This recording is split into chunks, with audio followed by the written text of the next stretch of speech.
पहलू।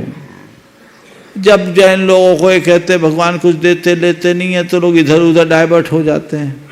मैं उन लोगों से कहता हूँ भैया ऐसी कौन सी शक्ति है जो भगवान के पास ना हो और दूसरों के पास हो? जो भगवान नहीं दे सके वो दूसरे कैसे दे देंगे?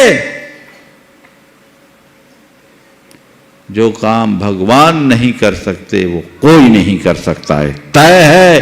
क्योंकि हर जीव अपने अपने कर्मों के अनुरूप शुभ अशुभ संयोगों को भोगता है, कोई नहीं दे सकता। एक बार एक ने कहा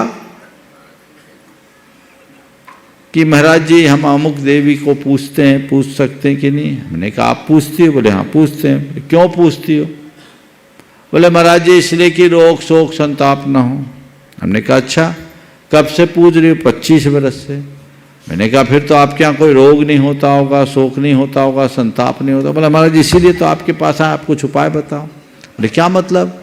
आपके यहाँ तो कोई बीमार पड़ता नहीं हो। बोला महाराज जी पिछले 10 सालों से कोई ना कोई बीमारी घर में लगी है, डॉक्टरों के पास रोज जाना पड़ता है। अच्छा फिर कोई शोक तो नहीं हुआ होगा? बोला महाराज पिछले 1.5 साल में 3 मौतें हुई जिसमें 2 कच्चे मौतें हुई। बोला ठीक है।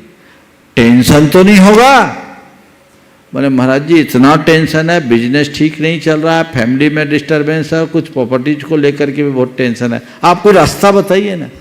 हमने कहा बहन जी 25 बरस से जिस देवी की पूजा, नाम नहीं ले रहा हूं, आप लोग समझ लो, जैनों में जिसकी सबसे ज्यादा पूजा होती, 25 बरस से आप जिसकी पूजा करते आ रही हो और आपने कहा कि उनकी पूजा करने से रोग शोक संताप नहीं होता, और आपने खुद मुख से जाहिर किया घर में रोग भी है, शोक भी है, संताप भी है, तब बताओ पूजा करने से क्या फायदा?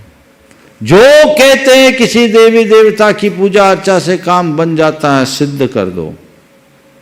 सबसे पहला समर्थन मैं करूंगा, सारे मंदिर बंद करा के उनके मंदिर बनवा दूंगा, क्योंकि देश के अस्पताल बंद हो जाएंगे, जनता का कितना बड़ा कल्याण होगा।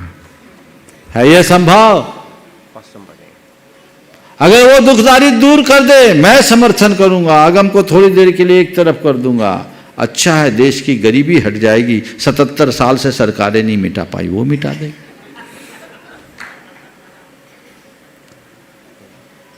ऐसा बिल्कुल नहीं है, इसलिए इस प्रकार के भ्रम जालों में नहीं पड़ना।